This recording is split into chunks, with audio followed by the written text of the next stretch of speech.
ദൈവത്തിന് മഹത്വം. നമുക്ക് ദൈവത്തിന് നന്ദി പറയാം ഈ നല്ല ദിവസത്തിനായിട്ട്, നല്ല സമയത്തിനായിട്ട്. കൃപയാൽ കർത്താവ് നമുക്കൊരു ദിവസം കൂടി ദാനമായി തന്നു. ഓരോ ദിവസവും ദൈവം നമുക്ക് ദാനമായി തരുമ്പോൾ നമുക്ക് ദൈവത്തിന് പകരം കൊടുക്കാവുന്ന ഒന്നേ ഉള്ളൂ. ദൈവത്തിന് നമുക്ക് നന്ദി പറയാം.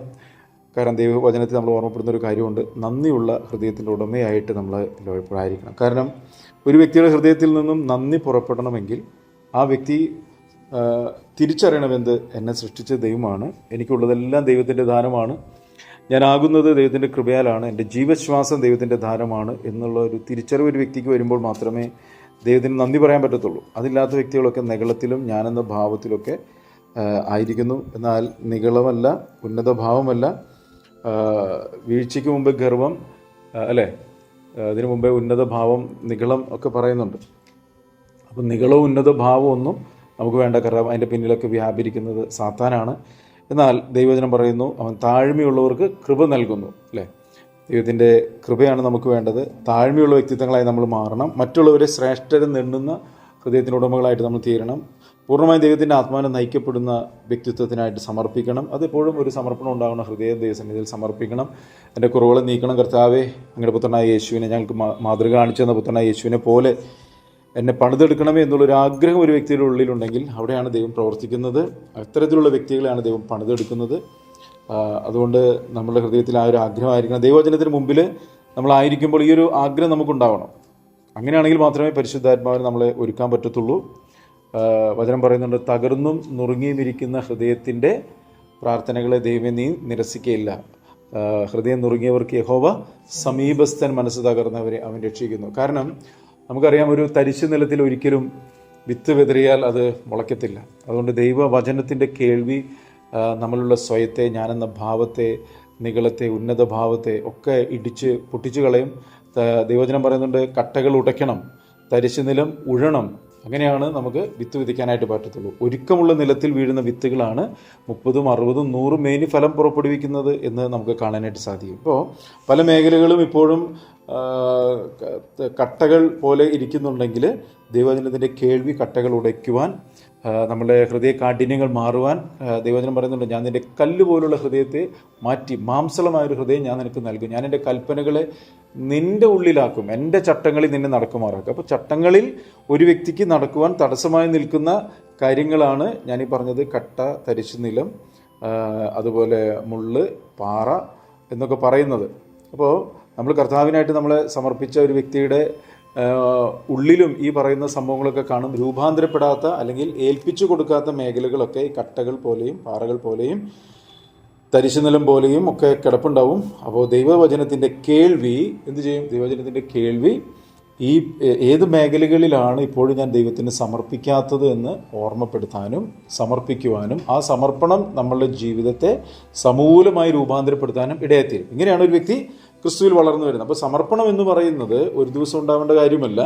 തുറമാനമായിട്ട് വചനം കേൾക്കുമ്പോൾ നമ്മൾ ദൈവസന്നിധി നമ്മളെ സമർപ്പിച്ചുകൊണ്ടേയിരിക്കണം.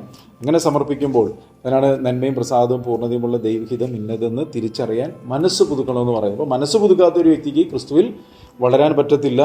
മനസ്സ് പുതുക്കുന്ന ഒരു വ്യക്തിയെ ദൈവീയ ജീവൻ്റെ സമൃദ്ധിയിലേക്ക് കർത്താവ് നയിക്കും. അവൻ ആത്മാവിനെ അളവ് കൂടാതെയല്ലോ പകരുന്നത്. ഇനി ഈ ഒരു അനുഭവത്തിൽ കയറി വരുവാൻ തടസ്സം നിൽക്കുന്ന മറ്റൊരു കാര്യം എന്ന് പറയുന്നത് കുറ്റബോധം, നിരാശ, ഭയം, ഭീതി, ഉത്കണ്ഠ, ഇതൊക്കെയുണ്ട്. അങ്ങനെയുള്ള സംഭവങ്ങളും ദൈവവചനത്തിൻ്റെ കേൾവിയിൽ എന്ത് ചെയ്യും? എല്ലാം മാറിപ്പോകും. ഇതാണ് ഈ ഹൃദയം ഒരുക്കുക എന്ന് പറയുന്നത്. മനസ്സിലായോ? ദൈവവചനത്തിൻ്റെ കേൾവിക്കായിട്ട് നമ്മൾ ഹൃദയം ഒരുങ്ങണം. അതിന് തടസ്സം നിൽക്കുന്ന പാപങ്ങളുണ്ട്, ഭാരങ്ങളുണ്ട്. അതിനെല്ലാം നമ്മൾ നീക്കി കളയുമ്പോൾ ഏറ്റുപറയും. അതിനെ കേൾക്കുമ്പോൾ തന്നെ നമുക്ക് ദൈവസന്നിധിയിൽ സമർപ്പിക്കും. കർത്താവേ, എൻ്റെ ഉള്ളിലുള്ള മുറുകെ പറ്റുന്ന ഈ പാപങ്ങൾ, സ്വഭാവങ്ങൾ, വൈകല്യങ്ങൾ, ആർക്കും അറിയാത്തത്, ആരും കാണാത്തത്, എന്നാൽ അങ്ങയുടെ അഗ്നിജ്വാലയ്ക്കത്തുള്ള കണ്ണതെല്ലാം കാണുന്നുണ്ട്.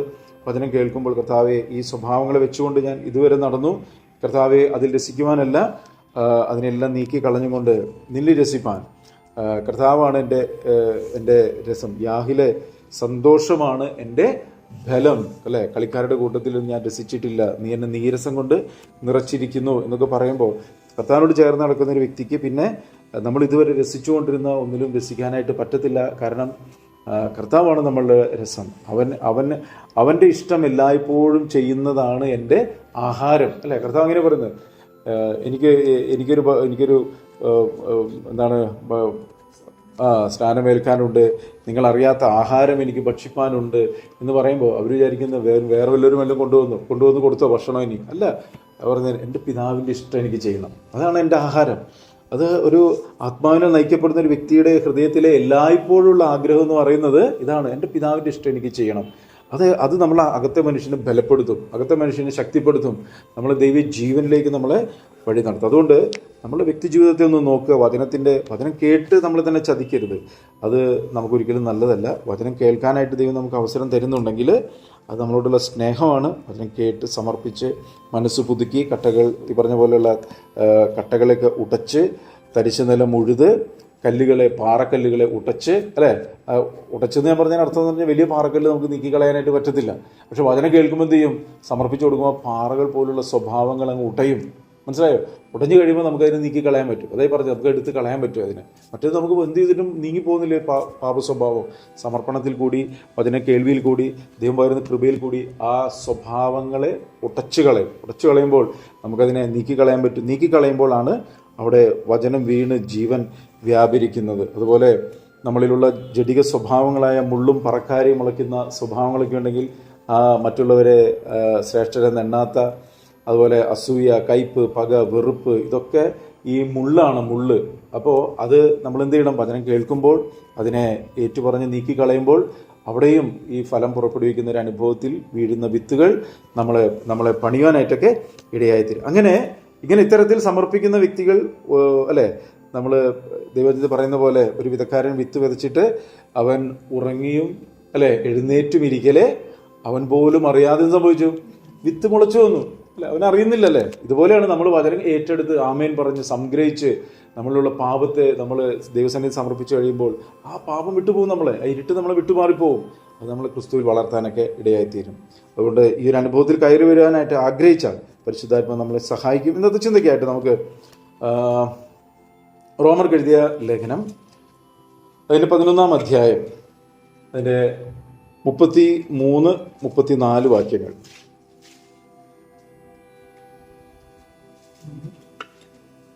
റോമർക്ക് എഴുതിയ ലേഖനം 11-ാം അധ്യായം അതിന്റെ 33-34 വാക്യം. ദൈവത്തിന്റെ ധനം, ജ്ഞാനം, അറിവ് എന്നിവയുടെ ആഴമേ, അവന്റെ ന്യായവിധികൾ എത്ര അപ്രമേയവും അവന്റെ വഴികൾ എത്ര അഗോചരവുമാകുന്നു. കർത്താവിന്റെ മനസ്സ് അറിഞ്ഞവൻ ആർ, അവന് മന്ത്രിയായിരുന്നവൻ ആർ. മതി. അപ്പൊ ഇവിടെ ഒരു കാര്യം അപ്പോസ്തലനായ പൗലോസ് മുകളിൽ കുറേ കാര്യങ്ങൾ പറയുന്നുണ്ട്. അപ്പോൾ അതെല്ലാം പറയാൻ നമുക്ക് സമയമില്ല. അതിൽ എടുത്തു പറഞ്ഞൊരു കാര്യമാണ് ഞാൻ പറയാം. ദൈവം തൻ്റെ കൃപാവരങ്ങളെയും വിളിയെയും കുറിച്ച് അനുതപിക്കുന്നില്ലല്ലോ എന്നൊരു വാക്യം അതിൻ്റെ മുകളിലാണ് 29-ാമത്തെ വാക്യത്തിലാണ് പറയുന്നത്.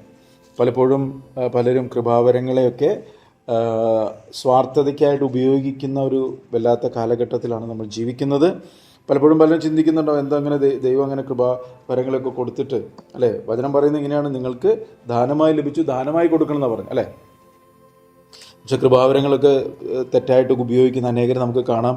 അപ്പോൾ ഇവിടെ ദൈവം പറയുന്നൊരു കാര്യം, ദൈവം തൻ്റെ കൃപാവരങ്ങളെയും വിളിയെയും കുറിച്ച് അനുതപിക്കുന്നില്ലല്ലോ. അപ്പോൾ ദൈവം ഒരു വ്യക്തിയെ വിളിച്ചു, അവന് കൃപാവരങ്ങൾ പകർന്നു, അവർ അത് മനസ്സിലാക്കി അത് ദൈവനാമ മഹത്വത്തിന് വേണ്ടിയിട്ടാണ്, ഒരു കൂട്ടത്തെ ഒരുക്കുവാൻ വേണ്ടിയിട്ടാണ്, അല്ലാതെ തൻ്റെ സ്വാർത്ഥതയ്ക്ക് വേണ്ടിയിട്ടല്ല എന്ന് ഒരു വ്യക്തി തിരിച്ചറിയണം. പക്ഷെ ദൈവം അത് കൊടുത്തുകൊണ്ട് ദൈവം അനുതപിക്കുന്നില്ല. എന്താ കാരണം? ഇതിൻ്റെ എല്ലാം കണക്ക് ലഭിച്ച വ്യക്തി ദൈവസന്നിധിയിൽ ഒരു ദിവസം കൊടുക്കണം. അപ്പോൾ നിൻ്റെ കാര്യവിചാരകത്തിൻ്റെ കണക്ക് ഏൽപ്പിച്ചു തരുവാൻ പറയുമ്പോൾ അതൊക്കെ നമ്മൾ കൊടുക്കണം. എന്നാൽ ഇവിടെ പറയാണ് 33-ാം വാക്യം, ദൈവത്തിൻ്റെ ധനം, ദൈവത്തിൻ്റെ ജ്ഞാനം, ദൈവത്തിൻ്റെ അറിവ് എന്നിവയുടെ ആഴമേ. അപ്പോൾ ഇവിടെ അപ്പോസ്തലനായ പൗലോസ് പെട്ടെന്ന് ആത്മാവിൽ മുകളിൽ 11-ാം അധ്യായത്തിൽ ഒത്തിരി കാര്യങ്ങൾ ഇങ്ങനെ പറഞ്ഞു വന്നിട്ട് പെട്ടെന്ന് ദൈവത്തിൻ്റെ ആത്മാവിൽ തന്നെയാണ് എല്ലാം പറയുന്നത്. പക്ഷേ പെട്ടെന്ന് കയറി ദൈവത്തിൻ്റെ മഹത്വത്തെ വർണ്ണിക്കുകയാണ്. ദൈവത്തിൻ്റെ ധനം. അപ്പോൾ ദൈവത്തിൻ്റെ ധനം എന്ന് പറഞ്ഞാൽ നമുക്ക് ഇമാജിൻ ചെയ്യാൻ പറ്റാത്തതാണ്, അല്ലേ. ആരാ നമ്മുടെ ദൈവം എന്ന് പറയുന്നത്, അല്ലേ. ദൈവജനത്തെ എന്ത് പറയുന്നത്, ഇതിൽ പറയുന്നുണ്ടല്ലോ, സങ്കീർത്തനം 24:1 വായിക്കുകയാണെങ്കിൽ അവിടെ എന്താ പറയുന്നത് നോക്കിയേ. സങ്കീർത്തനം 24:1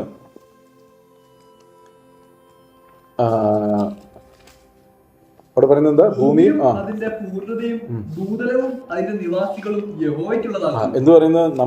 നമ്മുടെയാണ് ഭൂമി എന്നൊക്കെ പറഞ്ഞ് നമ്മൾ കൈവശം വെച്ചുകൊണ്ടിരിക്കുമ്പോൾ ഇവിടെ പറയാണ് ഭൂമിയും അതിൻ്റെ പൂർണ്ണതയും ഭൂലോകവും അതിലെ നിവാസികളും യഹോവയ്ക്കുള്ള. അപ്പം എന്ന് പറഞ്ഞാൽ അതിന് അർത്ഥം എന്താ? നമ്മളെ സംബന്ധിച്ചിടത്തോളം പറയുമ്പോൾ വചനം എങ്ങനെ പറയുന്നത്? ഈ ഭൂമിയിലേക്ക് ഒന്നും കൊണ്ടുവന്നിട്ടില്ല, ഇവിടെ നിന്നൊന്നും കൊണ്ടുപോകാനും കഴിയുന്നത്. ഇതൊക്കെ നമ്മൾ തിരിച്ചറിയണം. ഇതെല്ലാം ദൈവത്തിൻ്റെതാണ്. ഈ ഭൂമി അതിൻ്റെ പൂർണ്ണത, ഭൂലോകം അതിലെ നിവാസികൾ യഹോവയ്ക്കുള്ളതാണ്, അല്ലേ? അപ്പോൾ ഇത് നമ്മൾ തിരിച്ചറിയണം. ഇതെല്ലാം സൃഷ്ടിച്ചത് നമ്മുടെ കർത്താവാണ്. ആ കർത്താവിൻ്റെതാണ് എല്ലാം.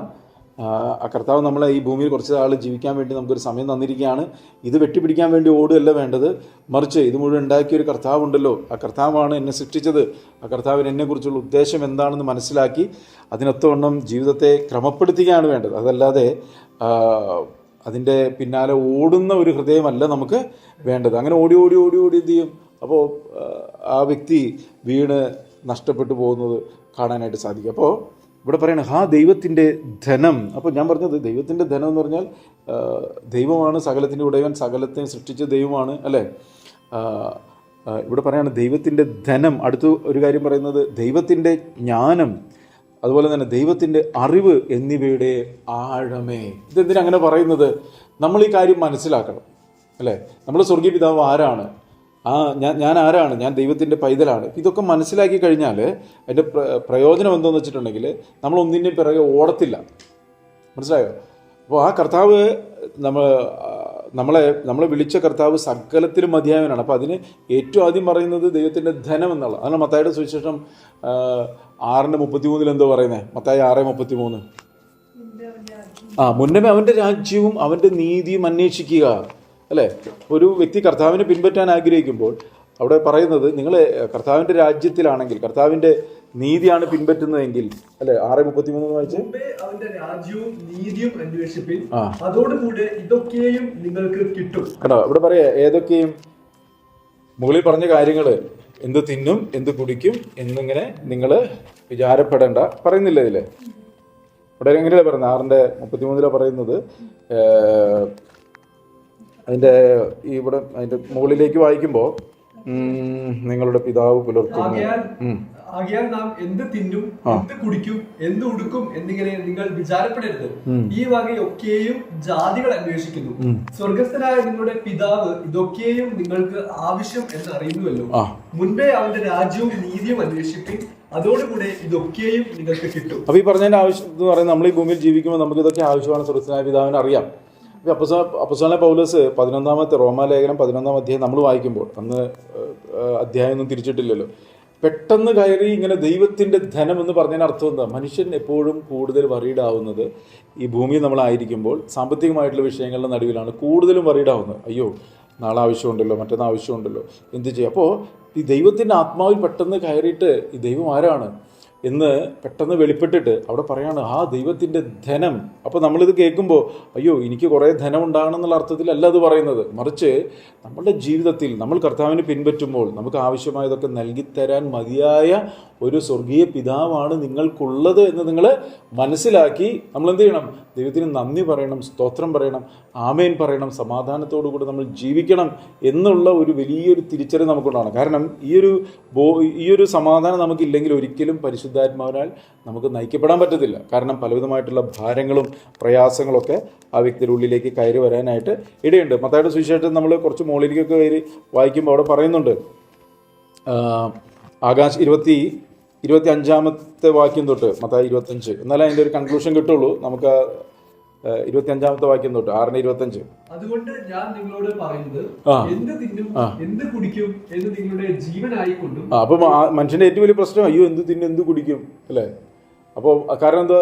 ജീവനാണ് എപ്പോഴും ആളുകൾ പ്രാധാന്യം കൊടുക്കുന്നത്, ശരീരത്തിൻ്റെ ആവശ്യങ്ങൾക്കാണ് പ്രാധാന്യം കൊടുക്കുന്നത്. പക്ഷേ നമ്മൾ അതിശയം ഭയങ്കരമായി സൃഷ്ടിച്ച കർത്താവിനെ അറിയാമല്ലോ നമുക്ക് എന്ത് വേണമെന്ന്. നമുക്ക് ആഹാരം വേണം. അതുകൊണ്ടല്ലേ പറഞ്ഞത് അന്നുള്ള ആഹാരം ഞങ്ങൾക്ക് തരണമേ എന്ന് നമ്മൾ ആരോട് പറയണം? കർത്താവിനോട് പറയണം. നമുക്കിതൊക്കെ ആവശ്യമാണെന്ന് കർത്താവിന് അറിയാം. അതെല്ലാം ധാരാളമായി തരാൻ മതിയായവനാണ് നമ്മുടെ കർത്താവ്. വായിച്ചേട്ടെ. അപ്പൊ നമുക്ക് വസ്ത്രം വേണമെന്നുള്ള കർത്താവിന് അറിയത്തില്ലേ, അല്ലെ? നഗ്നനായിരുന്ന, അതായത് തേജസ് ഉടുപ്പിച്ചിരുന്നവർ പാപം ചെയ്തപ്പോൾ തേജസ്സിന്റെ വസ്ത്രം പോയി കഴിഞ്ഞപ്പോൾ അവർ അത്തിയില തുന്നിയിട്ടാണ് എന്ത് ചെയ്തത്? അത്തിയില തുന്നി നഗ്നത മറച്ചു. പക്ഷേ കർത്താവ് അവർക്ക് എന്ത് ചെയ്തു? അവർക്ക് ഒരു തോൽ കൊണ്ടുള്ള ഒരു തോൽ കൊണ്ടുള്ളൊരു ഉടുപ്പ് കർത്താവ് കൊടുത്തു. എന്തായി പറഞ്ഞതിനർത്ഥം? ദൈവം സൃഷ്ടിച്ച മനുഷ്യനെ പാപം ചെയ്ത് ദൈവത്തിൽ നിന്ന് അകന്നു പോയപ്പോഴും അവർക്ക് തേജസ്സിൻ്റെ വസ്ത്രം അവർ നഷ്ടപ്പെടുത്തി കളഞ്ഞപ്പോഴും അവർക്കൊരു വസ്ത്രം ആവശ്യമാണെന്ന് കർത്താവിന് അറിയാമായിരുന്നു, അല്ലേ? ആ വസ്ത്രം അന്ന് കൊടുത്തെങ്കിൽ ഇന്നും നമ്മുടെ ജീവിതത്തിൽ നമുക്ക് ഇവയൊക്കെ ആവശ്യമാണെന്ന് അറിയുന്നൊരു കർത്താവുണ്ട്. അത് ഏറ്റവും നല്ലത് തരാനായിട്ടും ആവശ്യമായ രീതിയിൽ അളവിൽ തരാനും ദൈവം മതിയായവനാണ്. ഇതൊന്ന് തിരിച്ചറിയണം, നമ്മുടെ ഉള്ളിലോട്ട് ഇതൊക്കെ ഒന്ന് കയറണം. മനസ്സിലായി? അപ്പോൾ ഇവിടെ ആദ്യം ജീവൻ്റെ കാര്യം പറഞ്ഞു. അതുമാത്രം പോരാ, നമുക്ക് വസ്ത്രം ആവശ്യമാണ് എന്ന് പറഞ്ഞു. നീഡ്സാണ് ഈ പറയുന്നത്. ഒരു വ്യക്തി ഭൂമിയിൽ ജീവിക്കുമ്പോൾ എന്തൊക്കെ നീഡ്സാണ് അവന് വേണ്ടത്, എന്തൊക്കെയാണ് അവന് ആവശ്യങ്ങൾ എന്നുള്ളതാണ് ഈ പറയുന്നത്. അപ്പോൾ എന്തുടുക്കുമെന്ന് ശരീരത്തിനായിക്കൊണ്ടും വിചാരപ്പെടരുത്. അപ്പോൾ വിചാരമാണ് ഏറ്റവും വലിയ പ്രശ്നം. ഇതെല്ലാം വിചാരങ്ങളിലേക്ക് ഇങ്ങനെ കയറി വരും. അയ്യോ, എന്തോ തിന്നുക, എന്തോ കുടിക്കുക, എന്തോ വസ്ത്രം ഉടുക്കുക, അല്ലേ, എന്താ ചെയ്യുക എന്നുള്ളത് ഇങ്ങനെ ചിന്ത വന്ന് വിചാരങ്ങൾ ഇങ്ങനെ മനുഷ്യൻ അലട്ടിക്കൊണ്ടിരിക്കുമ്പോൾ അത് വിചാരപ്പെടേണ്ട. നമുക്ക് വേണ്ടി കരുതുന്ന ഒരു കർത്താവുണ്ട്. അത് നമുക്ക് വേണ്ടി കരുതുന്ന ഒരു കർത്താവുണ്ടെന്ന് നമ്മൾ ചിന്തിക്കുന്ന ഒരിക്കലും ഒരു മോശ പ്രവണതയായിട്ട് കാണരുത്. പലർക്കും ചിന്തിക്കുന്നു, അയ്യോ കർത്താവിനോട് അങ്ങനെ എല്ലാ കാര്യങ്ങളും, കർത്താവിനോടാണ് നമ്മൾ എല്ലാ കാര്യങ്ങളും പറയേണ്ടത്, അല്ലേ? നമ്മളുടെ ബുദ്ധിയിൽ കാര്യങ്ങൾ കണ്ടല്ല പോകേണ്ടത്. കർത്താവിനോട് നമ്മുടെ ഓരോ കൊച്ചു കാര്യങ്ങളും നമുക്ക് പറയാം. നമ്മൾ ആവശ്യങ്ങൾ കർത്താവിനോട്, അല്ലെ, വചനം പറയുന്നുണ്ടല്ലോ, നിങ്ങളുടെ ആവശ്യങ്ങളൊക്കെ സ്തോത്രത്തോട് ദൈവത്തോട് അറിയിക്കത്ര വേണ്ടത്, എന്നാൽ സകല ബുദ്ധിയും ദൈവീയ സമാധാനം ദൈവം നമ്മളുടെ ഹൃദയങ്ങളെ നിലവിളെയും കാക്കും. അപ്പോൾ ഇവിടെ പറയാണ്, എന്തൊടുക്കുമെന്ന് വിചാരപ്പെടരുത്. വായിച്ചേട്ടാ, ആഹാരത്തേക്കാൾ ജീവനും ഉടുപ്പിനേക്കാൾ ശരീരവും വലുതല്ലയോ? അപ്പൊ അവിടെ പ്രയോറിറ്റി മാറുന്നൊരു കാര്യം നമ്മൾ ഓർമ്മപ്പെടുത്തുകയാണ്. ആഹാരത്തേക്കാൾ ജീവനും എന്ന് പറഞ്ഞാൽ, ജീവന് പ്രശ്നമുണ്ടെന്ന് പറഞ്ഞാൽ ഒരു ഡോക്ടർ പോയി കണ്ടു, ഡോക്ടർ എന്തെങ്കിലും പറഞ്ഞു കഴിഞ്ഞാൽ പിന്നെ പലരും പല ഭക്ഷണ സാധനങ്ങളൊക്കെ വെടിയുന്നത് എന്തുകൊണ്ടാണ്? അതുവരെ ആഹാരത്തിനായിരുന്നു പ്രാധാന്യം കൊടുത്തിരുന്നത്. പക്ഷെ അതിനെക്കാട്ടിയും പ്രാധാന്യം ജീവനുണ്ടെന്ന് ഡോക്ടർ പറഞ്ഞു കഴിഞ്ഞാൽ പിന്നെ പല ഭക്ഷണ സാധനങ്ങൾ ആളുകൾ വെടിയുന്നത് കാണാം. കാരണം ഇവിടെ പ്രയോറിറ്റി ഒരാൾ പറയുന്നൊരു വാക്കുകൊണ്ട് മാറുന്നത് കണ്ടോ? അപ്പോൾ അതുകൊണ്ട് ഇവിടെ എടുത്ത് പറയുകയാണ് നിങ്ങൾ. കാരണം ഒരു സമയത്ത് പ്രയോറിറ്റി കൊടുത്ത കാര്യങ്ങളെ പിന്നീട് ഒരു സമയത്ത് ഒരു വിഷയം വരുമ്പോൾ മാറുന്നത് കണ്ടോ? ഇവിടെ പറയാണ് കേട്ടോ, ശ്രദ്ധിച്ച, ആഹാരത്തേക്കാൾ ജീവനും. അപ്പോൾ ആഹാരമല്ല. അതുകൊണ്ട് കർത്താവ് പറഞ്ഞത് മനുഷ്യൻ അപ്പം കൊണ്ട് മാത്രമല്ല ജീവിക്കുന്നതെന്ന്.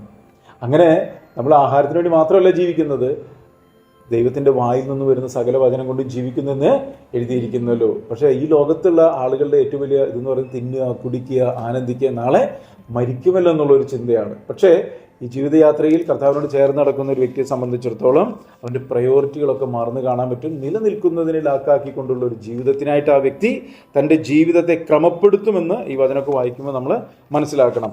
ആഹാരത്തേക്കാൾ ജീവനും, അടുത്ത് ഉടുപ്പിനേക്കാൾ ശരീരവും വലുതല്ലയോ? ആണോ? ഇപ്പോൾ പല പ്രശ്നങ്ങളൊക്കെ വരുമ്പോൾ, അല്ലേ, എന്തെങ്കിലുമൊക്കെ ഇത് വന്നു കഴിഞ്ഞിട്ടുണ്ടെങ്കിൽ ഉടുപ്പിനല്ല പ്രാധാന്യം കൊടുക്കുന്നത്, അതിനെക്കാട്ടിലും വലിയതാണ് എന്ത്? ശരീരം, അല്ലെ, ജീവൻ.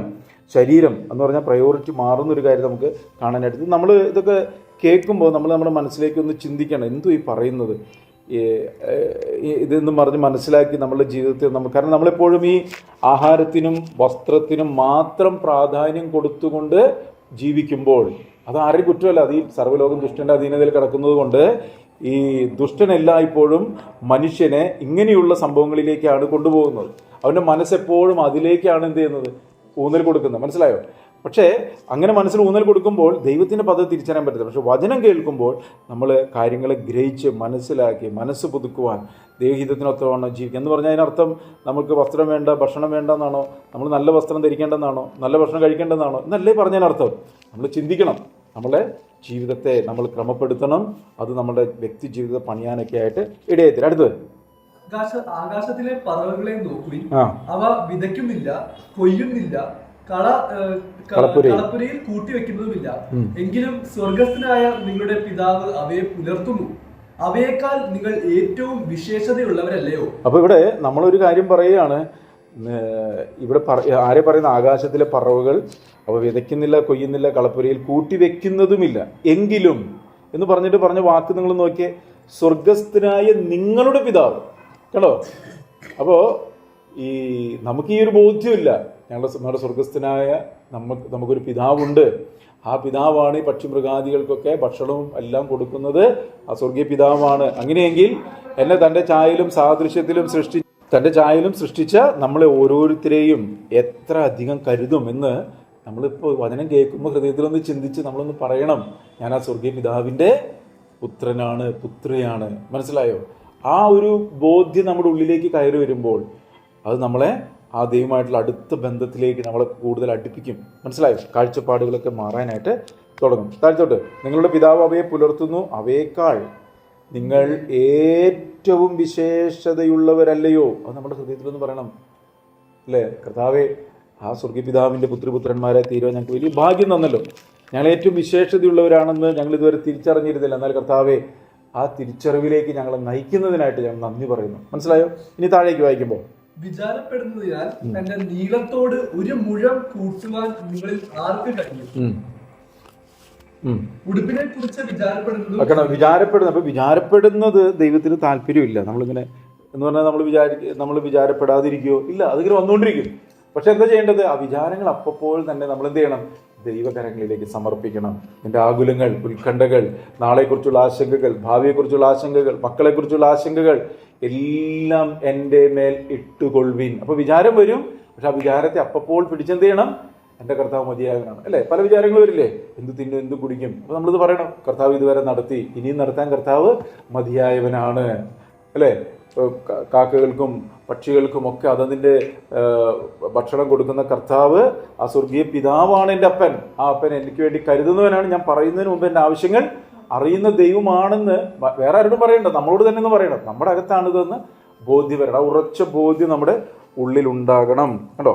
എന്നിട്ട് പറയാ, അല്ലെങ്കിൽ നിങ്ങൾ വിചാരപ്പെട്ടതുകൊണ്ട് നിങ്ങൾ ആയുസിന് കൂട്ടാൻ പറ്റുമോ? ഒരു കാര്യത്തിൽ നിങ്ങൾക്ക് മാറ്റാൻ പറ്റുമോ? ഒന്നും പറ്റത്തില്ല. ദൈവം നിശ്ചയിച്ചതുപോലെ കാര്യങ്ങൾ പോകുന്നത്.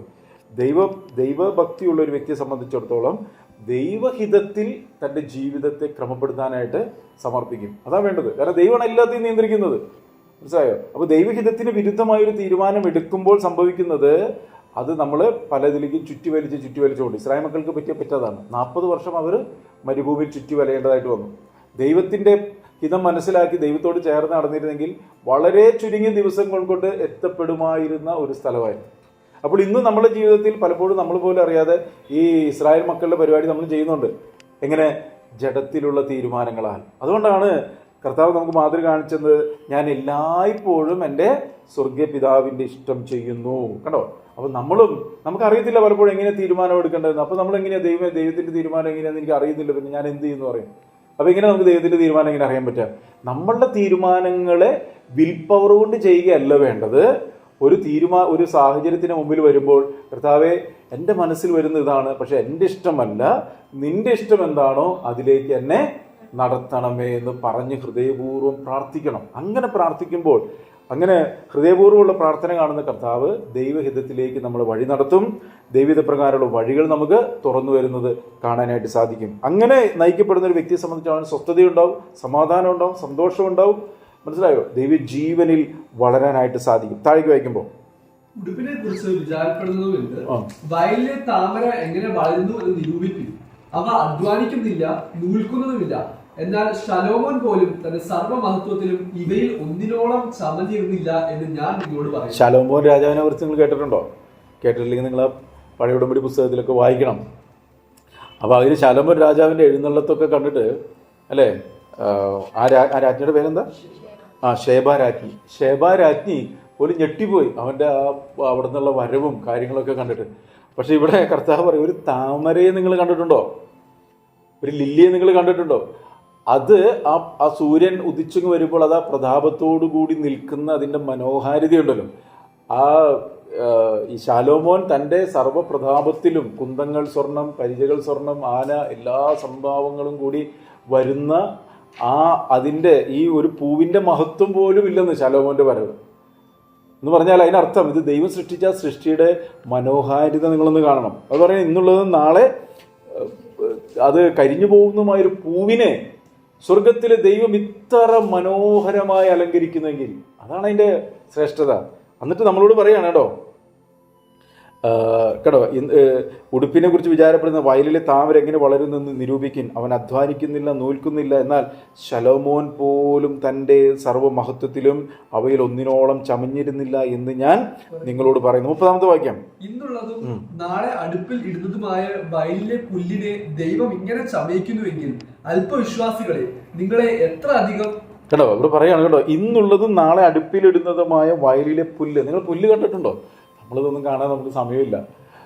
നമ്മൾ ഈ വയലിലൊക്കെ നോക്കുമ്പോൾ, അല്ലെങ്കിൽ നമ്മൾ റോഡിൻ്റെ സൈഡിൽ കൂടെ നടക്കുമ്പോൾ, അല്ലെങ്കിൽ പണ്ടൊക്കെ പാടത്തിൻ്റെ വരമ്പിൽ കൂടി നടന്നു പോകും. നമ്മളൊക്കെ പണ്ട് സ്കൂളിലൊക്കെ പോകുന്ന സമയത്ത് പാടവരമ്പിൽ കൂടിയൊക്കെ നടന്നു പോവുക. അങ്ങനെ നടന്നു പോകുമ്പോൾ പല തരത്തിലുള്ള പുല്ലുകൾ കാണാം. ഓരോ കാലഘട്ടങ്ങളിൽ വരുമ്പോൾ പുല്ലും ഇങ്ങനെ മനോഹരമായിട്ടുള്ള പൂക്കൾ, അല്ലേ, അതുമൊക്കെ ഇങ്ങനെ വളർന്ന് അത് ഇത്ര അത് കുറച്ച് ദിവസം കഴിയുമ്പോൾ എന്ത് സംഭവിക്കുന്നത്? അത് കരിയും, അത് അരിഞ്ഞെടുക്കും, അത് തീയിട്ട് കളയും. അപ്പോൾ പറയും ഇത്ര മനോഹരമായിട്ട് വയലിലെ പുല്ലിനെ ദൈവം അലങ്കരിക്കുന്നെങ്കിൽ ഈ പറഞ്ഞതിൻ്റെ അർത്ഥം എന്താണെന്നറിയാമോ? ഇന്ന് ലോകത്തെ ഏറ്റവും കൂടുതൽ സംഭവങ്ങൾ ഉണ്ടാക്കുന്ന രാജ്യം ഏതാ? ഈ മനോഹരമായ സംഭവങ്ങൾ ഉണ്ടാക്കുന്ന രാജ്യം ഏതാ? ചൈനയാണ്. ചൈനയാണ് അത് മുഴുവൻ ഉണ്ടാക്കി നമ്മളെ കണ്ണിന് മനോഹരമായിട്ട് സംഭവം. ഞാൻ ചോദിക്കുന്നത്, ചൈനയല്ല, ലോകത്തെ ഏത് രാജ്യങ്ങൾ എത്രത്തോളം വളർന്നാലും ഈ പുല്ലിനെ പോലെ ഒരു പുല്ലിൻ്റെ പൂവിനെ സൃഷ്ടിക്കാൻ ഒരു മനുഷ്യനും പറ്റില്ല. മനസ്സിലായോ? ഒരു മനുഷ്യനും പറ്റുന്നില്ല. അതിൻ്റെ ഡ്യൂപ്ലിക്കേറ്റ് ഉണ്ടാക്കാം, അത് കണ്ടാൽ അതുപോലെ തോന്നുമെന്നുള്ളതല്ലാതെ അതുപോലെ ജീവനുള്ളതും അതുപോലെ പ്രതാപമുള്ളതുമായിട്ടുള്ള ഒരു വയലിലെ ഒരു പുൽക്കൊടിയെയോ ഒരു പൂവിനെയോ ഒരു മണൽത്തരിയെയോ പുതിയതായി സൃഷ്ടിക്കാൻ ലോകത്തുള്ള ഒരു മനുഷ്യനും പറ്റത്തില്ല. മനസ്സിലായോ? അപ്പോൾ ഇവിടെ കർത്താവ് പറയാണ്, ഇത്ര മനോഹരമായിട്ട് ഈ വയലിലെ പൂവിനെ ദൈവം അലങ്കരിക്കുന്നുവെങ്കിൽ നിങ്ങൾ എത്രയധികം. അപ്പോൾ ഇതിനെയാണ് ദൈവം. അപ്പോൾ നമുക്ക് ആ ഒരു അളവിലേക്ക് നമ്മൾ കയറണം. ദൈവം നമ്മളോട് എത്രമാത്രം സ്നേഹത്തോടു കൂടിയാണ് ദൈവം നമ്മളോട് ഇടപെടുന്നത്. ഇന്നുള്ളതും നാളെ അടുപ്പിലിടുന്നതുമായ വയലിലെ പുല്ലിനെ ദൈവം ഇങ്ങനെ ചമയിക്കുന്നുവെങ്കിൽ അല്പവിശ്വാസികൾ നിങ്ങൾ എത്ര അധികം. ഞാൻ പറഞ്ഞത്, മനുഷ്യന് ഒരു സംഭവവും ഈ ലോകത്ത് പുതുതായി സൃഷ്ടിക്കാൻ പറ്റത്തില്ല.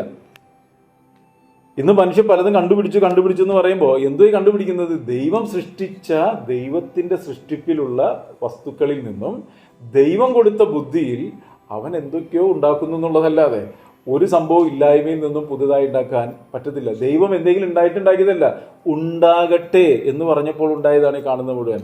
മനസ്സിലായി? ഇല്ലായ്മയിൽ നിന്നും, ഒന്നും ഇല്ലായ്മയിൽ നിന്നാണ് ദൈവം ഇത് മുഴുവൻ സൃഷ്ടിച്ചത്. അതാണ് ദൈവത്തിന്റെ മഹത്വം എന്ന് പറയുന്നത്. ആ ദൈവത്തിന്റെ പുത്രന്മാരാണ് നമ്മൾ. ആ ദൈവമാണ് നമ്മളെ സൃഷ്ടിച്ചത്. ആ ദൈവമാണ് നമ്മളോട് പറയുന്നത്, സ്വർഗസ്ഥനായ പിതാവ് നിനക്ക് വേണ്ടി കരുതുന്നവനാണ്. ഇത് നമുക്ക് വിശ്വസിക്കാൻ ഭയങ്കര ബുദ്ധിമുട്ടാണ്. പക്ഷെ ഇത് നമ്മൾ അവിശ്വാസമുള്ള ദുഷ്ടഹൃദയത്തെ അങ്ങ് മാറ്റിവെച്ചുകൊണ്ട്, ഈ ദൈവമേ, ഞാൻ നിന്നിൽ പൂർണ്ണമായി വിശ്വസിക്കുന്നു, നിന്നിൽ വിശ്വസിപ്പാൻ, നിന്നിൽ ആശ്രയിപ്പാൻ, നിന്നോട് ചേർന്ന് നടപ്പാൻ അങ്ങനെ സഹായിക്കണമേ എന്നായിരിക്കണം നമ്മൾ എന്ത് ചെയ്യേണ്ടത്? നമ്മൾ പ്രാർത്ഥിക്കേണ്ടത്. കേട്ടോ, അണ്ട് താഴേക്ക് വായിക്കുമ്പോൾ 31-ാം വാക്യം, ആകയാൽ നാം എന്ത് തിന്നും. കേട്ടോ, എന്നിട്ടാണ് പറയുന്നത് ആകയാൽ. നമ്മൾ പറയാം ആകയാൽ നാം എന്ത് തിന്നും, എന്ത് കുടിക്കും, എന്ത് ഉടുക്കും എന്നിങ്ങനെ നിങ്ങൾ വിചാരപ്പെടരുത്. പിന്നെയും പറയാം, വിചാരപ്പെടരുത്. ഈ വിചാരം വലിയൊരു പ്രശ്നമാണ്. യേശു കർത്താവ് പറയുന്നൊരു കാര്യമുണ്ടല്ലോ, മാർത്തേ നീ പലതിനെ ചൊല്ലി വിചാരപ്പെട്ടും. കേട്ടോ, വിചാരത്തിന് ബൈബിളിൽ വലിയ പ്രാധാന്യം കൊടുത്തിട്ടുണ്ട്. അപ്പൊ നമ്മുടെ വിചാരങ്ങൾ ദൈവീത പ്രകാരം ആയിരിക്കണം. മനസ്സിലായോ? മാർത്തേ നീ പലതിനെ ചൊല്ലി വിചാരപ്പെട്ടും മനം കലങ്ങിയും ഇരിക്കുന്നു, അല്ലേ? പക്ഷെ ഒന്ന് മതി, മറിയ നല്ല അംശം തിരഞ്ഞെടുത്തു എന്ന് പറഞ്ഞാൽ എന്ത്? ഈ നല്ല അംശം തിരഞ്ഞെടുത്തു എന്ന് പറയുന്നത് ദൈവവചനത്തിനൊത്തവണ്ണം എൻ്റെ മനസ്സിനെ ഞാനൊന്ന് പുതുക്കൂ, ദൈവത്തിലൊന്ന് ആശ്രയിക്കൂ, ദൈവത്തിന് പ്രവർത്തിക്കാനായിട്ടൊന്ന് സമർപ്പിക്കൂ, ദൈവത്തിന്റെ മഹത്വം കാണുന്നൊരു ജീവിതത്തിനായിട്ട് നീ നിന്നെ തന്നെ. എന്നായി പറഞ്ഞതിനർത്ഥം ഇവിടെ ഇപ്പോൾ മാർത്തേ എന്നൊക്കെ പറഞ്ഞാലും നമ്മുടെ ഉള്ളിലൊക്കെ എന്തുണ്ട്? ഇത്തരത്തിലുള്ള പല വിചാരങ്ങളുണ്ട്. അതുകൊണ്ട് ഇന്ന് നമ്മൾ ഈ വചനം കേൾക്കുമ്പോൾ നമ്മുടെ ഉള്ളിലുള്ള വിചാരങ്ങളൊക്കെ ദൈവസന്നിധിയിലേക്ക് കൊടുക്കുക. കർത്താവേ, ഞാൻ എൻ്റെ വിചാരങ്ങളെ നിനക്ക് തരുന്നു. അതുകൊണ്ടല്ലേ കർത്താവ് പ്രവാചക പുസ്തകത്തിൽ പറഞ്ഞ എന്തുവാ? നിന്റെ വിചാരങ്ങളല്ല എൻ്റെ വിചാരങ്ങൾ, നിന്റെ വഴികളല്ല എൻ്റെ വഴികൾ, അല്ലേ? ആകാശം ഭൂമിക്ക് മേൽ ഉയർന്നിരിക്കുന്നത് പോലെ നിന്റെ വിചാരങ്ങളും എൻ്റെ വിചാരങ്ങളും, നിന്റെ വഴികളും എൻ്റെ വഴികളും തമ്മിൽ വ്യത്യാസമുണ്ട് എന്ന് പറഞ്ഞാൽ, ഒരിക്കലും നമ്മൾക്ക് ഈ പാപം നിറഞ്ഞ മനുഷ്യന്റെ വിചാരങ്ങൾക്ക് ഒരിക്കലും ദൈവത്തിന്റെ ഹിതത്തിലേക്ക് കയറി ചെല്ലാൻ പറ്റത്തില്ല. അതുകൊണ്ടാണ് ദൈവം തൻ്റെ പരിശുദ്ധാത്മാവിനെ നമുക്ക് തന്നിട്ട് ആത്മാവിൽ ദൈവത്തിന്റെ കാര്യങ്ങളെ കാണാൻ പറയുന്നത്. അങ്ങനെ കാണുന്ന ഒരു വ്യക്തിക്ക് ദൈവം കാണുന്ന പോലെ കാര്യങ്ങളെ കാണാൻ പറ്റത്തുള്ളൂ. അതുകൊണ്ടാണ് കൊരിന്ത്യർ പറഞ്ഞ ആത്മാവ് സകലത്തെയും ദൈവത്തിന്റെ ആഴങ്ങളെയും ആരായുന്നു എന്ന് പറയുന്നത്. ആത്മാവിൽ മാത്രമേ നമുക്ക് എന്ത് ചെയ്യാൻ പറ്റത്തുള്ളൂ? ഇങ്ങനെ കാര്യങ്ങളെ കണ്ട് അതിനകത്ത് അങ്ങനെ കാണണമെങ്കിൽ ഒരു വ്യക്തി എന്ത് ചെയ്യണം? വചനം കേൾക്കുമ്പോൾ മനസ്സിനെ പുതുക്കണം. ദൈവവചന വിരുദ്ധമായിട്ടുള്ള ചിന്തകൾ എന്ത് ചെയ്യണം? ക്രിസ്തുവിനോടുള്ള അനുസരണത്തിനായി പിടിച്ചടക്കണം. ഓരോ സാഹചര്യങ്ങൾ വരുമ്പോൾ ഇൻപൾസീവായിട്ടുള്ള തീരുമാനങ്ങളിലേക്ക് ഒരിക്കലും പോകരുത്. അവിടെ ദൈവത്തിൻ്റെ കൃപയിൽ ആശ്രയിച്ചിട്ട്, കർത്താവേ, നിന്റെ വിചാരങ്ങളിലേക്ക്, നിന്റെ വഴികളിലേക്ക്, നിന്റെ ഹിതത്തിലേക്ക് അങ്ങയുടെ ആത്മാവിനാൽ കൃപ പകർന്ന് തന്നെ അതിലേക്ക് നടത്തണമേ എന്നാണ് നമ്മൾ പ്രാർത്ഥിക്കേണ്ടത്. എന്നിട്ടാണ് പറയുന്നുണ്ടോ, എന്ത് കുടിക്കുമെന്ന് നിങ്ങൾ വിചാരപ്പെടരുത്. ഈ വകയൊക്കെയും ജാതികൾ അന്വേഷിക്കുന്നു എന്ന് ഇവിടെ എങ്ങനെ പറയാൻ കാരണം? നമ്മൾ ജാതികളായിരുന്നപ്പോൾ, ദൈവത്തെ അറിയാതിരുന്നപ്പോൾ, ഈ പിതാവും പുത്രനും എന്നുള്ളൊരു ബന്ധത്തിലേക്ക് വരാതിരുന്നപ്പോൾ ഉണ്ടായിരുന്ന നമ്മുടെ ആകുല മനസ്സാണ് ഈ പറയുന്നത്. ഇപ്പോഴും നമ്മൾ അങ്ങനെയാണെങ്കിൽ നമ്മളിപ്പോഴും ജാതികൾ തന്നെയാണ്. എന്നാൽ മറിച്ച് ഇന്ന് ഓരോ സാഹചര്യങ്ങളുടെ നടുവിൽ എൻ്റെ കർത്താവ് മതിയായവനാണ് എന്ന് നമ്മൾ വിശ്വസിക്കുന്നുണ്ട്. കണ്ടോ, ജാതികൾ അന്വേഷിക്കുന്ന ഒരു ഹൃദയമല്ല നമുക്ക് വേണ്ടത്. ആ ഹൃദയം ഇപ്പോഴും ഉണ്ട്. നമ്മൾ ജാതികളായിരുന്നപ്പോഴുള്ള ഹൃദയം ഇപ്പോഴും നമുക്കുണ്ട്. പക്ഷെ വചനം കേൾക്കുമ്പോൾ അതിനെ പുതുക്കി, ഇന്ന് ഞാൻ ജാതിയല്ല, മറിച്ച് ഞാൻ ദൈവത്തിൻ്റെ ആത്മാവിനെ നയിക്കപ്പെടുന്ന ദൈവത്തിൻ്റെ പൈതലാണ്. എൻ്റെ ഉള്ളിൽ ആ ജാതി ആയിരുന്നപ്പോൾ, ജഡത്തിലായിരുന്നപ്പോൾ ഉണ്ടായിരുന്ന ആ ചിന്തകളുള്ള മനസ്സിനെ ഞാൻ പുതുക്കുകയാണ്. കർത്താവെ, നിന്റെ കൃപ എൻ്റെ മേൽ പകർന്ന് നിന്റെ വചനപ്രകാരം കർത്താവെ നയിക്കപ്പെടാൻ നീ എന്നെ സഹായിക്കണമേ എന്ന് നമ്മൾ പ്രാർത്ഥിക്കണം. അതവിടെ പറയുന്നത് അവയ്ക്ക് ജാതികൾ അന്വേഷിക്കുന്നു എന്ന് പറയാം. സ്വർഗസ്ഥനായി നിങ്ങളുടെ പിതാവ് എന്ന് പറഞ്ഞാൽ എന്തർത്ഥം? ഇപ്പോൾ ഞാൻ ജാതികളല്ല. ഇന്ന് നമുക്കൊരു സ്വർഗീയ പിതാവുണ്ട്. നമ്മൾ സ്വർഗീയ പൗരന്മാരായി തീർന്നു. നമ്മളൊരു വീണ്ടും ജനനത്തിൽ കൂടി ദൈവത്തിന്റെ മക്കളായി. കേട്ടോ, അങ്ങനെ വീണ്ടും ജനനത്തിൽ കൂടി ദൈവത്തിന്റെ മക്കളായി തീരുന്ന ഓരോരുത്തരെയും കുറിച്ച് ഇവിടെ പറയാണ്. ഇതൊക്കെയും കേട്ടോ, ഇതൊക്കെ എന്ന് പറഞ്ഞാൽ നമ്മളുടെ ഈ ഭൂമി നമ്മൾ ജീവിക്കുമ്പോൾ നമുക്ക് ആവശ്യമായതൊക്കെയും എല്ലാം വന്നു. അതില് ഒക്കെയും നിങ്ങൾക്ക് ആവശ്യമെന്ന് സ്വർഗസ്ഥനായ നിങ്ങളുടെ പിതാവ് കേട്ടോ ഇവയ്ക്ക് ആവശ്യമെന്ന് അറിയുന്നുവല്ലോ. എന്നിട്ട് പറയാണ്, മുമ്പേ അവന്റെ രാജ്യവും നീതി അന്വേഷിപ്പിൻ. എന്തേ അവന്റെ രാജ്യം എന്ന് പറഞ്ഞാൽ? ഇപ്പൊ നമ്മൾ സ്വർഗീയ പൗരന്മാരാണ്. കണ്ടോ, നിങ്ങൾ സ്വർഗീയ പൗരന്മാരാണെങ്കിൽ ആ സ്വർഗീയ പൗരതയ്ക്കൊത്തവണ്ണം, പൗരത്വത്തിനൊത്തവണ്ണമുള്ള ഒരു ജീവിതം ജീവിക്കണം. ദൈവരാജ്യത്തിനൊത്തവണ്ണമുള്ള ഒരു ജീവിതം ജീവിക്കണം. ദൈവരാജ്യത്തിലാണെന്ന് പറയുകയും ജാതികളെ പോലുള്ള ചിന്തകളിലോട്ടും നടപ്പിലോട്ടും നിങ്ങൾ പോകരുത്. ഇതായി പറഞ്ഞാൽ അർത്ഥം. കണ്ടോ, അങ്ങനെ നമ്മൾ ദൈവരാജ്യത്തിൻ്റെ, ദൈവനീതിയുടെ, ദൈവിക വിശുദ്ധിയുടെ, ദൈവ തേജസ്സിൻ്റെ വഴികളിൽ വചനപ്രകാരം നമ്മൾ നയിക്കാൻ തുടങ്ങുമ്പോൾ എന്നായി പറഞ്ഞതിനർത്ഥം ഇതോടുകൂടെ നിങ്ങൾക്ക് ആവശ്യമായതൊക്കെയും നിങ്ങൾക്ക് കിട്ടും. അതുകൊണ്ട് 34 വാക്യം, അതുകൊണ്ട് നാളേക്കായി വിചാരപ്പെടരുത്. പിന്നെയും പറയാം, വിചാരപ്പെടരുത്. കണ്ടോ, വിചാരങ്ങൾ എത്ര പ്രാവശ്യം വരുന്നത്? വിചാരപ്പെടരുത്. നാളത്തെ ദിവസം തനിക്കായി വിചാരപ്പെടുമല്ലോ. കേട്ടോ, അന്നത്തെ ദിവസത്തിന് അന്നത്തെ ദോഷം മതി. കണ്ടോ, ഇവിടെ ഈ ഒരു വാക്യത്തിൽ തന്നെ 2 പ്രാവശ്യം വിചാരപ്പെടരുത് എന്ന് പറഞ്ഞു. കേട്ടോ, ഇനി വിചാരപ്പെട്ട എന്താ സംഭവം? വിചാരപ്പെട്ട സംഭവം ദോഷങ്ങൾ. കേട്ടോ, അപ്പോൾ അതാത് ദോഷങ്ങൾ മതി. ആ ദോഷങ്ങളിലേക്ക് പോകാനല്ല ദൈവം നമ്മൾ വിളിക്കുന്നത്. നമ്മൾ വിചാരങ്ങളൊക്കെ ദൈവസന്നിധിയിലേക്ക് കൊടുത്തുകൊണ്ട് സമാധാനത്തോടെ ജീവിക്കുന്ന ഒരു ജീവിതത്തിലേക്ക് വിളിക്കുന്നത്. അപ്പം ഇത് മനസ്സിലായ പൗലോസ് പറയാണ്, ഹാ ദൈവത്തിൻ്റെ ധനം. ഇപ്പോൾ മനസ്സിലായി പിടിയാണ്. ഇത്രയും വലിയവനായ ഒരു കർത്താവാണ് എൻ്റെ പിതാവ്. അതുകൊണ്ട് ഇവിടെ നമ്മളുടെ പ്രശ്നം, അല്ലെങ്കിൽ വിശ്വാസികൾ എന്ന് പറയുന്നവരുടെ പ്രശ്നം എന്ന് വെച്ചിട്ടുണ്ടെങ്കിൽ ഒരു കാര്യം പറഞ്ഞു കഴിഞ്ഞാൽ അപ്പം കിട്ടണം. അങ്ങനെയല്ല ദൈവരാജ്യത്തിൻ്റെത്. മനസ്സിലായോ? ദൈവരാജ്യത്തിന്റെ പരിപാടി എന്ന് പറഞ്ഞാൽ ഒരു കാര്യം പറഞ്ഞാൽ അത് അപ്പം തന്നെ ഓവർനൈറ്റ് കിട്ടുന്ന പരിപാടിയല്ല. മനസ്സിലായോ? അതാണ് അവര് പണ്ട് നമ്മൾ ഉൽപ്പത്തി പുസ്തകം കാണുമ്പോൾ ദൈവത്തിന്റെ അടുക്കിലേക്ക് ചെല്ലുന്ന ഒരു ഗോപുരം പണിയാം, ഒരു ഗോവണി പണിയാം, ഒരു കെട്ടിടം പണിയാന്ന് പറഞ്ഞാൽ വിൽ പവറിൽ കാര്യങ്ങൾ ചെയ്യാണ്. നമ്മൾ വിൽ പവറിലല്ല നമ്മൾ കാര്യങ്ങൾ ചെയ്യേണ്ടത്. ഒരു കാര്യം ആവശ്യമുണ്ടെങ്കിൽ കർത്താവിനോട് പറയാം. ദൈവത്തിന്റെ നമുക്ക് ആവശ്യമുള്ളത് സ്വർഗ്ഗസ്ഥനായ പിതാവ് അറിയുന്നു എന്ന് പറഞ്ഞാൽ അതങ്ങനെ തന്നെയാണ്. അതിലേക്ക് ദൈവം നമ്മളെ നടത്തും. അതിൽ ദൈവം അത് ഒരുക്കും. ഒരു ടൈം പീരീഡ് ഉണ്ട് അതിന്. ആ സമയപരിധിക്കുള്ളിൽ ദൈവം നമ്മളെ പണിതെടുക്കും, ഒരുക്കും. കൃത്യസമയത്ത് ദൈവം അതെല്ലാം നമുക്ക് ഒരുക്കി തരും. അപ്പൊ ഇവിടെ പറയാണ്, ഇനി റോമാലേഖനത്തിൽ ഒന്നിന് വായിച്ച് 11:33 റോമാലേഖനം. ദൈവത്തിന്റെ ധനം. ദൈവത്തിന്റെ ധനം. എബ്രായ ലേഖനം 10:34 എന്ന് വായിച്ചേ. ദൈവത്തിന്റെ ധനം.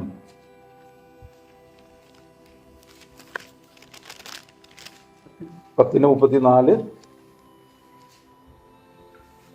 അതിന്റെ 2ാം പാർട്ട്. സ്വർഗത്തിൽ നിലനിൽക്കുന്ന ഉത്തമ സമ്പത്ത് നിങ്ങൾക്ക് ഉണ്ട് എന്നറിഞ്ഞ് സമ്പത്തുകളുടെ അപഹാരവും സന്തോഷത്തോടെ സഹിച്ചുവല്ലോ. അപ്പൊ ഇവിടെ വിശ്വാസികളുടെ ഒരു വിശ്വാസ വീരന്മാരുടെ ലിസ്റ്റ് പറയുന്ന 11ാം അധ്യായത്തിലാണ് ഈ കാര്യം പറയുന്നത്. മനസ്സിലായോ? അപ്പോൾ ഇവിടെ പറയുന്നത് നമുക്ക് സ്വർഗത്തിൽ ഒരു ഉത്തമ സമ്പത്തുണ്ട് എന്ന് പറഞ്ഞാൽ അതിനർത്ഥം എൻ്റെ ഈ ജീവിതത്തിൽ ഞാൻ കർത്താവിനോട് ചേർന്ന് നടക്കുമ്പോൾ എനിക്ക് ആവശ്യമായതൊക്കെ നൽകി തരാൻ കർത്താവ് മതിയായവനാണ്. മനസ്സിലായോ? കർത്താവ് സകലം നൽകി തരാൻ മതിയായവനാണ്. മാത്രമല്ല എൻ്റെ ജീവിതം ആ സ്വർഗത്തിൽ നിക്ഷേപം കൂട്ടിവെക്കുന്ന അനുഭവത്തിലുള്ളൊരു ജീവിതം കൂടിയാണ്. മനസ്സിലായോ പറയുന്നത്? കാരണം നമ്മൾ ഇവിടെ കൂട്ടിവെക്കുന്ന ഒരു സംഭവത്തിലല്ല. അതുകൊണ്ടാണ് മത്തായിയുടെ സുവിശേഷത്തിൽ 6:19 അതുകൊണ്ടാണ് സമ്പത്തുകളുടെ അപഹാരം അവർ സന്തോഷത്തോടെ സഹിച്ചു. കാരണം അവർക്ക് കിട്ടേണ്ട പല നന്മകളും തട്ടിയെടുത്തു, നന്മകൾ നഷ്ടപ്പെട്ടു പോയി. പക്ഷേ അവരതിനൊന്നും ഒരിക്കലും എന്ത് ചെയ്തില്ല, കേസ് കൊടുക്കാനോ അല്ലെങ്കിൽ പ്രശ്നം ഉണ്ടാക്കാനോ പോയില്ല. കാരണം അവർക്ക് നശിച്ചു പോകാത്ത നിലനിൽക്കുന്ന ഒരു നിത്യസമ്പത്ത് സ്വർഗത്തിലുണ്ട് എന്ന് അവർ മനസ്സിലാക്കി. 6:19 പുഴുവും തുരുമ്പും കെടുകയും കള്ളന്മാർ തുരന്ന് മോഷ്ടിക്കുകയും ചെയ്യുന്ന ഈ ഭൂമിയിൽ നിങ്ങൾ നിക്ഷേപം സ്വരൂപിക്കരുത്. ഒരു മിനിറ്റ് കണ്ടോ, പുഴുവും തുരുമ്പും കെടുക്കുകയും കള്ളന്മാർ തുരന്ന് മോഷ്ടിക്കുകയും ചെയ്യുന്ന ഈ ഭൂമിയിൽ നിങ്ങൾ നിക്ഷേപം സ്വരൂപിക്കരുത്. കണ്ടോ എന്ന് പറഞ്ഞാൽ എന്താ അർത്ഥം? നമ്മൾ ഈ ഭൂമിയിൽ എന്തൊക്കെ ഉണ്ടാക്കിയാലും ഇതെല്ലാം ഉപയോഗത്താൽ നശിച്ചു പോകും. മനസ്സിലായോ? എത്ര എന്താണ് ഉച്ചൂത്താത്ത സംഭവം എന്ന് പറഞ്ഞാലും, അല്ലെങ്കിൽ ഈ പുഴു അല്ലെ ചിതല് പിടിക്കത്തില്ലെന്ന് പറയുന്ന മരമാണെങ്കിലും എല്ലാം എന്ത് ചെയ്യും? എല്ലാം നശിച്ചു പോകുന്ന ഇത് നമ്മൾ മനസ്സിലാക്കുകയാണ്. എത്ര നല്ല സംഭവമാണെന്ന് പറഞ്ഞാലും തുരുമ്പ് എന്ത് ചെയ്യും? അതിനെ പിടിക്കും. എന്താ അത് പറഞ്ഞാൽ അർത്ഥം? ഈ ഭൂമി അത് ദ്രവത്വത്തിലേക്ക് പോയിക്കൊണ്ടിരിക്കുകയാണ്. ഈ ഭൂമി അത് പാപം നിറഞ്ഞതാണ്. മനസ്സിലായോ? പാപമില്ലാത്ത, ദ്രവത്വമില്ലാത്ത, തേജസ്സുള്ളൊരു ഭൂമി ദൈവം നമുക്കായിട്ട് ഒരുക്കുന്നുണ്ട്. അതാണ് ഇവിടെ പറയുന്നത്. നിങ്ങൾ ശ്രദ്ധിക്കണത്. മനുഷ്യന് ഈ ബോധ്യം ഇല്ല. പങ്കാളുകൾ ഈ ഭൂമിയിൽ നശിച്ചു പോകുന്നതിന്റെ പിറകെ ഓടുകയാണ്. എന്നാൽ ദൈവം നമ്മുടെ ഹൃദയത്തിന്റെ കണ്ണുകളെ പ്രകാശിപ്പിക്കുമ്പോൾ കള്ളന്മാർ തുരന്ന് മോഷ്ടിക്കുകയും ചെയ്യുന്ന ഈ ഭൂമിയിൽ, കണ്ടോ, അപ്പൊ കള്ളന്മാരെന്ത് ചെയ്യുന്നത്? കള്ളന്മാർ മോഷ്ടിച്ചുകൊണ്ട് പോകും. എന്നാൽ സ്വർഗത്തിൽ നിക്ഷേപമുള്ള ഒരു സംഭവം ഒരു കള്ളനെ മോഷ്ടിക്കാൻ പറ്റുമോ? ഒരിക്കലും പറ്റത്തില്ല. അപ്പോൾ ഇവിടെ നിക്ഷേപം അപ്പോൾ സ്വർഗത്തിൽ എങ്ങനെ നിക്ഷേപം കൂട്ടിവെക്കണമെന്നൊരു വ്യക്തി തിരിച്ചറിയണം. ദൈവം അതിനപ്രകാരമുള്ള നിക്ഷേപത്തിൽ കൂടി മാത്രമേ സ്വർഗത്തിൽ നിക്ഷേപം കൂട്ടിവെക്കാൻ പറ്റത്തുള്ളൂ. അതല്ലാതെ ഒരു വ്യക്തിക്കും സ്വർഗത്തിൽ നിക്ഷേപം കൂട്ടിവെക്കാനായിട്ട് പറ്റത്തില്ല. കേട്ടോ, 20-ാമത്തെ വാക്യം. പുഴുവും തുരുമ്പും കെടുക്കാതെയും കള്ളന്മാർ തുരന്ന് മോഷ്ടിക്കാതെയും ഇരിക്കുന്ന സ്വർഗത്തിൽ നിക്ഷേപം സ്വരൂപിച്ചുകൊള്ളു. അവിടെ അപ്പൊ എങ്ങനെയാ അത്? പുഴു തുരുമ്പ് കെടുക്കാതെ, കള്ളന്മാർ തുരന്ന് മോഷ്ടിക്കാതെ ഇരിക്കുന്ന ഒരു സ്ഥലമുണ്ട്. അതെവിടാ? അത് സ്വർഗത്തിലാണ്. സ്വർഗത്തിൽ നിക്ഷേപം കൂട്ടിവെക്കണമെങ്കിൽ വചനത്തിന്റെ അനുസരണത്തിൽ കൂടി നമ്മൾ ജീവിക്കണം. നമ്മളുടെ നിക്ഷേപങ്ങൾ അതിനൊത്തവണ്ണം ഉപയോഗിക്കണം. മനസ്സിലായോ? അപ്പോൾ ദൈവവചനത്തിൽ ഓരോ കാര്യങ്ങളും പറയുന്നുണ്ട്. എങ്ങനെയാണ് സ്വർഗത്തിൽ നിക്ഷേപം കൂട്ടിയേക്കുന്നത്? നമുക്ക് ലഭിക്കുന്ന നന്മകളൊക്കെ നമ്മൾ കൃത്യമായിട്ട് ഉപയോഗിക്കണം. നമ്മളുടെ ആവശ്യങ്ങൾക്ക് മാത്രമല്ല, നമുക്ക് അത് മനസ്സിലാക്കണമെങ്കിൽ, ഈ സ്വർഗത്തിൽ കൂട്ടിവെക്കുന്ന കാര്യം മനസ്സിലാക്കണമെങ്കിൽ സദൃശ്യവാക്യം 3:9 വായിച്ചേ. 3:9 സദൃശ്യവാക്യം 3-ാം അധ്യായം അതിന്റെ യഹോവയെ നിന്റെ ധനം കൊണ്ടും എല്ലാ വിളവിന്റെയും ആദ്യ ഫലം കൊണ്ടും ബഹുമാനിക്കാം. അങ്ങനെ നിന്റെ കളപ്പുരകൾ സമൃദ്ധിയായി നിറയും, നിന്റെ ചക്കുകളിൽ വീഞ്ഞ് കവിഞ്ഞൊഴുകും. അപ്പൊ ഇവിടെ കണ്ടോ, യഹോവയെ നിന്റെ ധനം കൊണ്ടും വിളവിന്റെ ആദ്യ ഫലം കൊണ്ടും ബഹുമാനിക്കുക. ഇത് സ്വർഗത്തിൽ നിക്ഷേപം കൂട്ടിയിരിക്കുന്ന ഒരു കാര്യമാണ്. പക്ഷേ അത് ഈ ഭൂമിയിൽ ദൈവത്തിന്റെ വചനത്തിന്റെ അനുസരണത്തിൽ കൂടി ആയിരിക്കണം. നമുക്ക് ലഭ്യമാകുന്ന നന്മകളെ കൃത്യതയോടുകൂടെ നമ്മൾ ദൈവവചനപ്രകാരം മാറ്റിവെക്കുമ്പോൾ, അതുകൊണ്ട് വചനം ഗലാത്യ ലേഖനത്തിൽ പറയുന്നത്, അതുപോലെ ഫിലിപ്പി ലേഖനത്തിൽ പറയുന്നത് ഒക്കെ പറയുന്നത്, വചനം പഠിക്കുന്നവൻ പഠിപ്പിക്കുന്നവന് എല്ലാ നന്മയുടെയും ഓഹരി കൊടുക്കണം.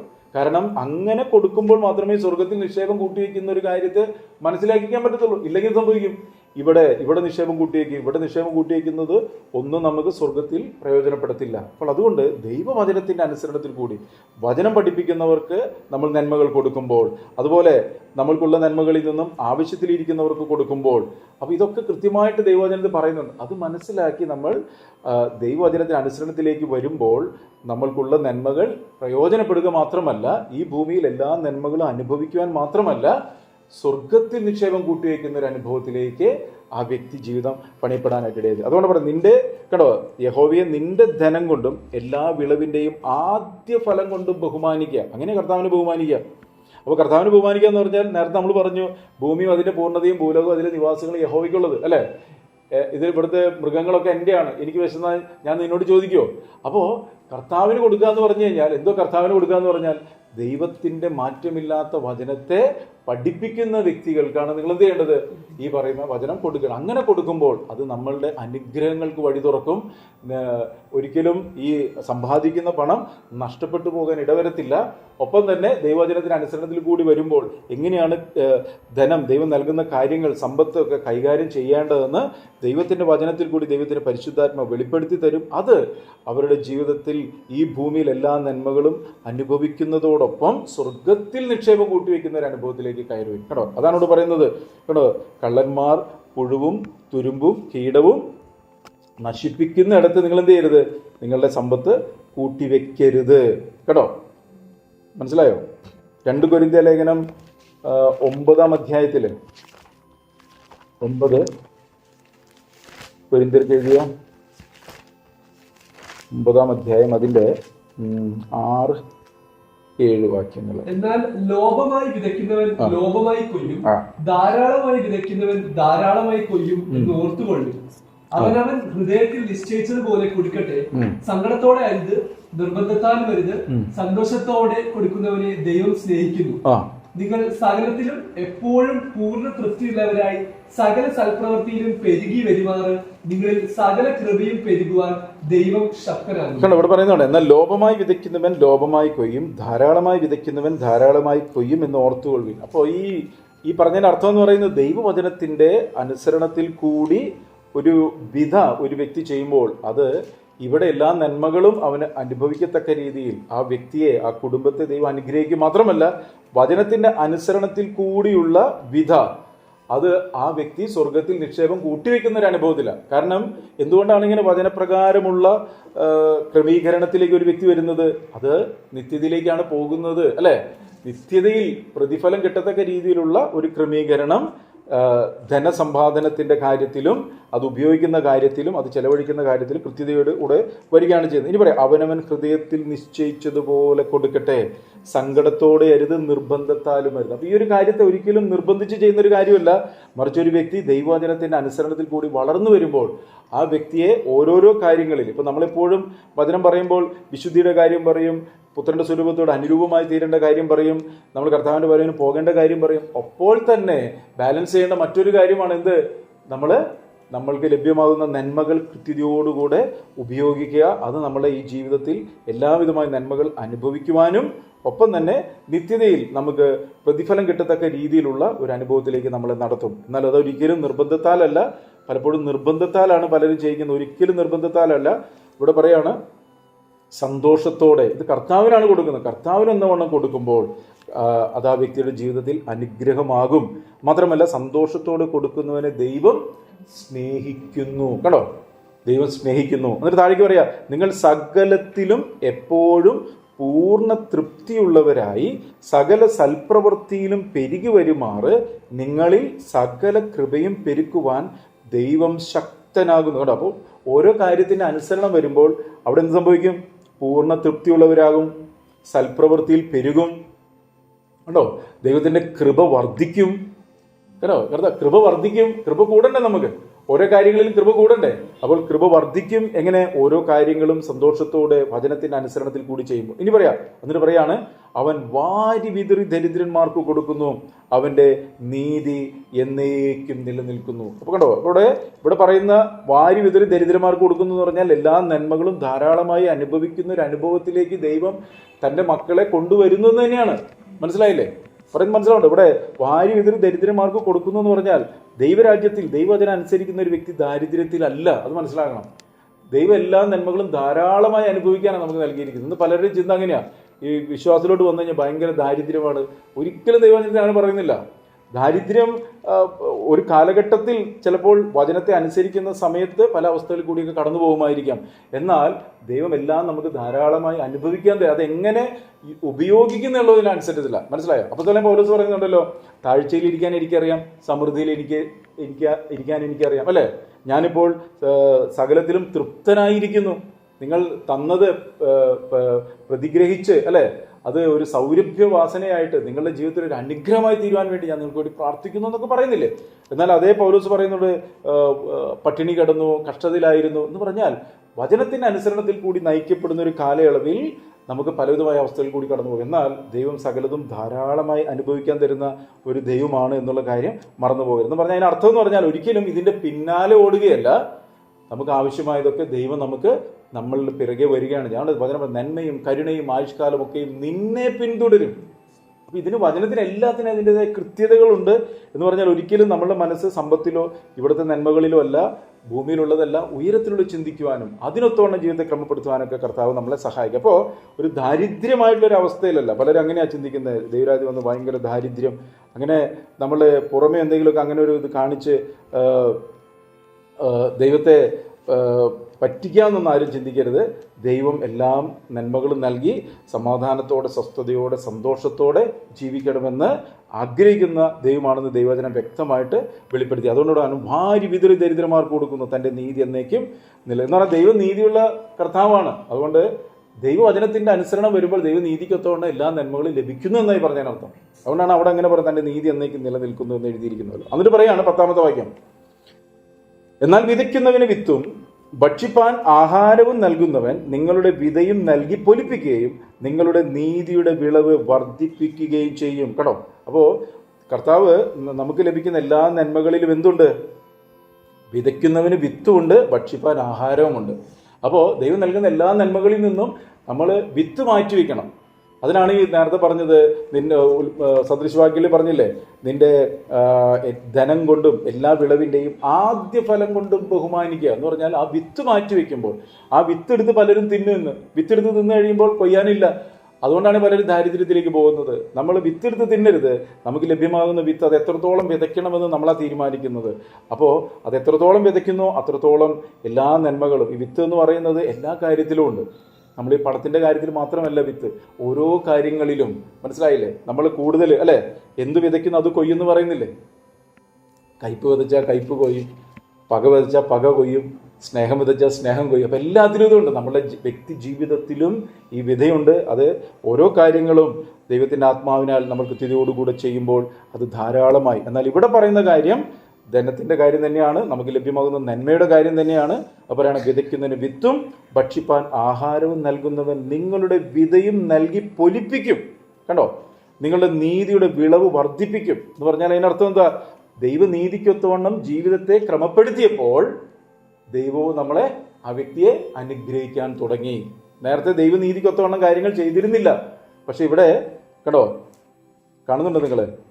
കണ്ടോ, നൽകുന്നവൻ നിങ്ങളുടെ വിതയും നൽകി പൊലിപ്പിക്കുകയും എന്ന് പറഞ്ഞാൽ വർദ്ധിപ്പിക്കുകയും, ആ വർധനവ് ദൈവ വചനത്തിൻ്റെ അനുസരണമായതുകൊണ്ട് നീതിയുടെ വിളവും ദൈവം വർദ്ധിപ്പിക്കും എന്ന് പറഞ്ഞാൽ ദൈവത്തിൻ്റെ മഹത്വം ദർശിപ്പാനും ദൈവനീതിക്കൊത്തവണ്ണമാണ് ദൈവം കാര്യങ്ങൾ ചെയ്യുന്നതെന്ന് മനസ്സിലാക്കാനും ദൈവം നമ്മളെ പഠിപ്പിക്കും. എന്നിട്ടാണ് പറയുന്നത്, കണ്ടോ, നിങ്ങൾ സകലത്തിലും സമ്പന്നന്മാരാകും. ഇങ്ങനെ ദൈവത്തിന് ഞങ്ങളാൽ സ്തോത്രം വരുവാൻ കാരണമായിരിക്കുന്ന ഔദാര്യമൊക്കെയും കാണിക്കേണ്ടതിന് നിങ്ങൾ സകലത്തിലും സമ്പന്നന്മാരാകും. അങ്ങനെയല്ല പറയുന്ന വചനം, സകലത്തിലും സമ്പന്നന്മാരാകും. അതാ ഞാൻ നേരത്തെ പറഞ്ഞത്, ഈ നമ്മൾ വിത്ത് വിതയ്ക്കാന്ന് പറഞ്ഞ എല്ലാ മേഖലകളിലും ഉണ്ട്. നമ്മൾ വ്യക്തി ജീവിതത്തിൽ, വാക്കുകളിൽ, പ്രവൃത്തികളിൽ, സംസാരങ്ങളിൽ, ഇടപെടലുകളിൽ, ബന്ധങ്ങളിൽ, നന്മകൾ നൽകുന്നതിൽ എല്ലാത്തിലും എന്തുണ്ട്? കൃത്യമായിട്ടുള്ള ഈ പറയുന്ന ദൈവവചന പ്രകാരമുള്ള വിധയുണ്ട്, അതിൻ്റെ അനുസരണമായിട്ടുള്ള കൊയ്ത്തുമുണ്ട് എന്നുള്ള കാര്യം നമ്മൾ മറന്നു പോകരുത്. അപ്പോൾ ഇവിടെ ഇപ്പോൾ നമ്മൾ ഈ ദൈവത്തിൻ്റെ ധനം എന്ന് പറഞ്ഞപ്പോൾ നമ്മളങ്ങനെ ദൈവവചനത്തിൽ കൂടി അങ്ങ് പോയപ്പോൾ സന്ദർഭവശാൽ നമ്മൾ പറഞ്ഞ കാര്യങ്ങളാണ്. അത് ദൈവത്തിൻ്റെ ആത്മാവിൽ കാര്യങ്ങളെ മനസ്സിലാക്കി നമ്മൾ തിരുത്തുമ്പോൾ, നമ്മളെപ്പോഴും പല കാര്യങ്ങളിലും ആരെങ്കിലുമൊക്കെ ദൈവത്തിനെതിരായി പിറുപിറുക്കുന്നുണ്ടെങ്കിൽ ദൈവവചനത്തിൻ്റെ അനുസരണത്തിലേക്ക് വരുമ്പോഴാണ് ദൈവം ഒരു വ്യക്തിയെ അനുഗ്രഹിക്കുന്നത്. പലപ്പോഴും അവസ്ഥ നോക്കി പരിതപിക്കുന്ന പലരെയും കാണാം.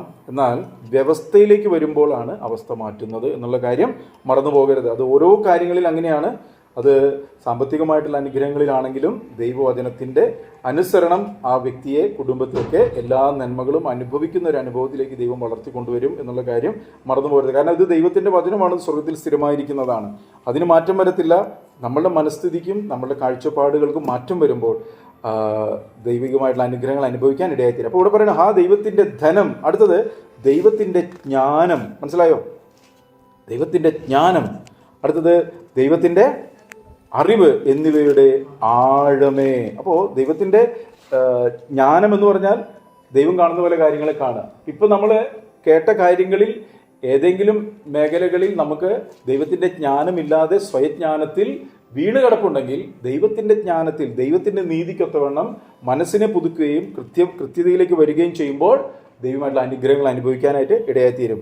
അടുത്തത് ദൈവത്തിൻ്റെ അറിവ്.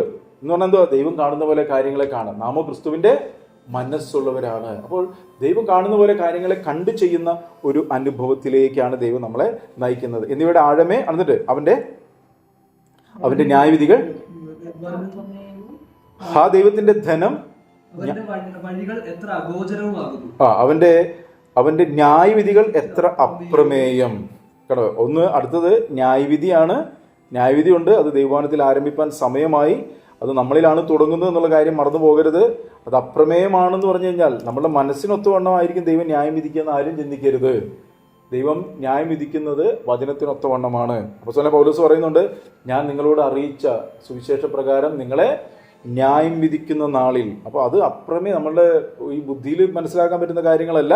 എന്നാൽ വചനത്തെ അനുസരിച്ച് ജീവിതത്തെ ക്രമപ്പെടുത്തി പാപക്കറകളെ കഴുകിക്കളഞ്ഞ് ദൈവനീതിക്കൊത്തോടെ ജീവിതത്തെ ക്രമപ്പെടുത്തുന്ന ഒരു വ്യക്തിയെ സംബന്ധിച്ചിടത്തോളം പ്രാഗൽഭ്യത്തോടെ ജീവിക്കാനായിട്ട് സാധിക്കും. അടുത്ത് പറയാം, ന്യായവിധികൾ എത്ര അപ്രമേയം, അവൻ്റെ വഴികൾ എത്ര അഗോചരവുമാകുന്നു. കാരണം വഴിയില്ലാത്തടത്ത് വഴി തുറക്കും, ഇല്ലാത്തതിനുള്ളതിന് പോലെ വിളിച്ചു വരുത്തും. അതാണ് പലപ്പോഴും നമ്മുടെ ജീവിതത്തിൽ അയ്യോ ഇത് എന്ത് ചെയ്യാൻ പറ്റുന്നു, അവിടെ വഴിയില്ലാത്തടത്ത് ദൈവം വഴി തുറക്കുന്നവനാണ്. എന്നിട്ട് പറയാണ് എത്ര അഗോചരവുമാകുന്നു. എന്നിട്ട് പറയുന്നൊരു വാക്യം, ഇതിലേക്ക് വരാൻ വേണ്ടിയിട്ട് അതുകൂടെ പറഞ്ഞു, സമയം ഒത്തിരി പോയി. കർത്താവിന്റെ മനസ്സ് അറിഞ്ഞവനാര്. കണ്ടോ, ഇതാണ് പറയുന്നത്, കർത്താവിന്റെ മനസ്സ് അറിഞ്ഞവനാരാ. കർത്താവിന്റെ മനസ്സാണ് കർത്താവ് വെളിപ്പെടുത്തി തന്നത്. കർത്താവിന്റെ മനസ്സറിയാത്തതുകൊണ്ടാണ് പല പ്രശ്നങ്ങളിലും ആയത്. ഞെരുക്കത്തിലായി, കഷ്ടതയിലായി, നാളെക്കുറിച്ച് വിചാരപ്പെട്ടു. കർത്താവിന് മനസ്സറിയാത്തതുകൊണ്ടാണ് അല്ലേ? ഒരു കുഞ്ഞും അപ്പനുമായിട്ടുള്ളൊരു ബന്ധത്തിൽ ആ കുഞ്ഞൊരു കാര്യം അപ്പനോട് വന്ന് പറയുമ്പോൾ ആ കുഞ്ഞിനറിയാം അപ്പം ആ കാര്യം അത് ചെയ്യുമെന്ന് അല്ലേ, വേണ്ടതാണെങ്കിൽ അത് ചെയ്യുമെന്ന് അറിയാം. പക്ഷെ നമുക്ക് പലപ്പോഴും അത് അറിയുന്നില്ല. സ്വർഗീയ പിതാവ് ചെയ്യും, നമുക്ക് പലപ്പോഴും അറിയുന്നില്ല. അപ്പോൾ ഇവിടെ പറയാണ് കർത്താവിൻ്റെ മനസ്സറിയണം. എന്നിട്ട് പറയാ പലപ്പോഴും കർത്താവിൻ്റെ മനസ്സ് അറിയേണ്ടതിന് പകരം അവന് മന്ത്രിയായിരുന്നവൻ ആര്, അവന് വല്ലതും മുമ്പേ കൊടുത്തിട്ട് പ്രതിഫലം വാങ്ങുന്നവനാർ, സകലവും അവനിൽ നിന്നും അവനാലും അവങ്കിലേക്കും ആകുന്നുവല്ലോ, അവൻ എന്നേക്കും മഹത്വമാമീൻ. ഇതാണ് ഈ കർത്താവിൻ്റെ മനസ്സറിഞ്ഞവൻ എന്ന് പറയുന്നത്.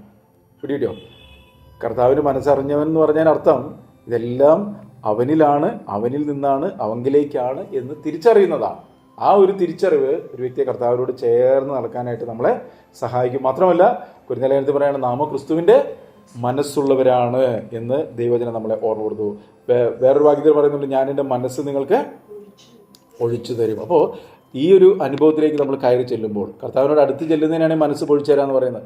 കർത്താവിൻ്റെ അടുക്കിലേക്ക് വചനത്തിൻ്റെ അനുസരണത്തിൽ കൂടി കയറി വരുന്ന ഒരു വ്യക്തിക്ക് ദൈവം തൻ്റെ ഹൃദയം വെളിപ്പെടുത്തി തരും. അത് നമ്മുടെ ജീവിതത്തിൽ കെട്ടപ്പെട്ട് കിടക്കുന്ന പല കെട്ടലുകൾ അഴിയുവാനായിട്ട് ഇടയായിത്തീരും. അത് നമ്മുടെ ജീവിതത്തെ അനുഗ്രഹിക്കും. പലരും പല കാര്യങ്ങളിലും തൻ്റെ മനസ്സിനൊത്തവണ്ണമൊക്കെ ചെയ്യുന്നത്, മനസ്സിനൊത്തവണ്ണം ചെയ്യുന്ന ഒരു വ്യക്തിയെയും ദൈവത്തിന് ദൈവവചനപ്രകാരം അനുഗ്രഹിക്കാൻ പറ്റത്തില്ല.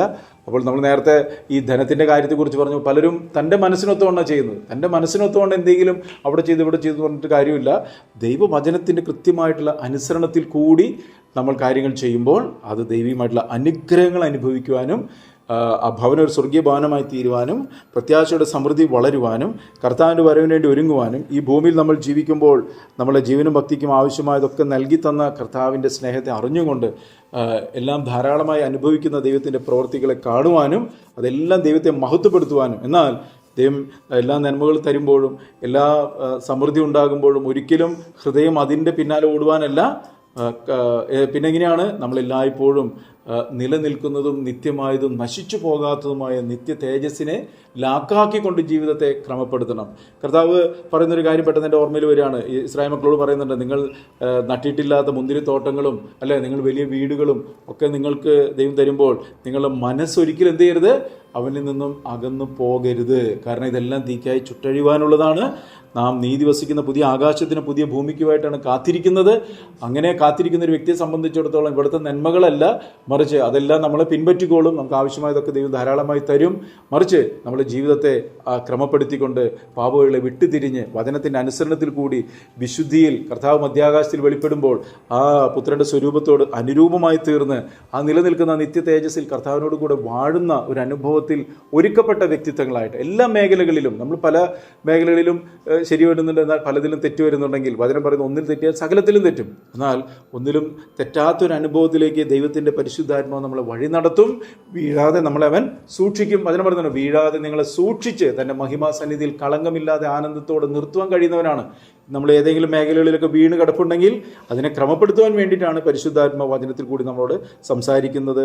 അത് നമ്മളുടെ വിചാരങ്ങളെ ഉയരത്തിലുള്ളത് ചിന്തിപ്പാൻ, ഉയരത്തിലുള്ളത് കാണുവാൻ, അതിനൊത്തോളം ജീവിതത്തെ ക്രമപ്പെടുത്താനൊക്കെ നമ്മളെ സഹായിക്കും. അതുകൊണ്ട് അപ്പോസ്തലനായ പൗലോസ് പറഞ്ഞ പോലെ, ദൈവത്തിൻ്റെ ധനം, ദൈവത്തിൻ്റെ ജ്ഞാനം, ദൈവത്തിൻ്റെ അറിവ് എന്നിവയുടെ ആഴമേ, അല്ലേ? അവൻ്റെ ന്യായവിധികൾ എത്ര അഗോചരവും അവൻ്റെ വഴികൾ എത്ര അപ്രമേയവുമാണ്, അല്ലേ? അവൻ്റെ ന്യായവിധികൾ എത്ര അപ്രമേയവും അവൻ്റെ വഴികൾ എത്ര അഗോചരവുമാണ്. അവന് മന്ത്രിയായിരുന്നവൻ ആര്, അല്ലേ? നാമോ ക്രിസ്തുവിൻ്റെ മനസ്സുള്ളവരാണ്. ആ കർത്താവിൻ്റെ മനസ്സുള്ളവരായി കർത്താവിനോട് ചേർന്ന് ഏകാത്മാവിൽ നയിക്കപ്പെട്ട് കർത്താവിൻ്റെ വരവികൾ കണ്ണിമയ്ക്ക് രൂപാന്തരപ്പെടുന്ന തേജസ്സിൻ്റെ മക്കളായി ഒരുങ്ങുവാനായിട്ട് ദൈവത്തിൻ്റെ പരിശുദ്ധാത്മ നമ്മളെ സഹായിക്കട്ടെ. ഏതെങ്കിലും മേഖലകളിലേക്ക് ഇതുവരെ പാളിച്ചുകൾ വന്നിട്ടുണ്ടെങ്കിൽ അതെല്ലാം ദൈവസന്നിധിയിൽ അത് ഏറ്റുപറഞ്ഞ്, കർത്താവ് കഴിഞ്ഞ ആളുകളിൽ തെറ്റുകൾ പറ്റി, വീഴ്ചകൾ പറ്റി, എന്നാൽ കർത്താവെ ക്രമപ്പെടുവാൻ, യഥാസ്ഥാനപ്പെടുവാൻ, നിൻ്റെ വചനത്തിൻ്റെ അനുസരണത്തിൽ കൂടി മനസ്സ് പുതുക്കുവാൻ എന്നെ സഹായിക്കണമേ എന്ന് പ്രാർത്ഥിക്കുന്ന ഓരോ വ്യക്തിയും ദൈവം സഹായിക്കും. പ്രാർത്ഥിക്കാം. സ്വർഗ്ഗസ്ഥ പിതാവേ, അളവറ്റ കൃപയും കരുണയും സ്നേഹവും ഞങ്ങളുടെ മേൽ പകരുന്ന ദൈവമേ, അങ്ങയുടെ ധനം, അങ്ങയുടെ ജ്ഞാനം, അങ്ങയുടെ അറിവ് അത് എത്രമാത്രം ആഴമുള്ളതാണ്. കർത്താവെ കൂടി ചേർന്ന് വചനത്തിൻ്റെ അനുസരണത്തിൽ കൂടി പരിശുദ്ധാത്മാവിനെ നയിക്കപ്പെടുന്ന ഓരോ വ്യക്തികൾക്കും ആത്മാവ് സകലത്തെയും ദൈവത്തിൻ്റെ ആഴങ്ങളെയും വെളിപ്പെടുത്തുന്നല്ലോ. രണ്ടുപേർ ഒത്തിട്ടല്ലാതെ നടക്കുവാൻ സാധിക്കുമോ? അങ്ങയുടെ ആത്മാവിനെ തന്നെ നയിക്കപ്പെട്ടുകൊണ്ട് വചനത്തിൻ്റെ അനുസരണത്തിൽ കൂടി ദൈവത്തിൻ്റെ ആഴങ്ങളെ ഞങ്ങൾക്ക് വെളിപ്പെടുത്തി തരുമ്പോൾ അത് ഞങ്ങൾ തേജസ്സിന്മേൽ തേജസ് പ്രാപിച്ച് അതേ പ്രതിമയായി രൂപാന്തരപ്പെടുവാൻ മുഖാന്തരമാകണമെന്ന് പ്രാർത്ഥിക്കുന്നു. ഞങ്ങളുടെ കുറവുകളൊക്കെ ക്ഷമിക്കണം കർത്താവെ.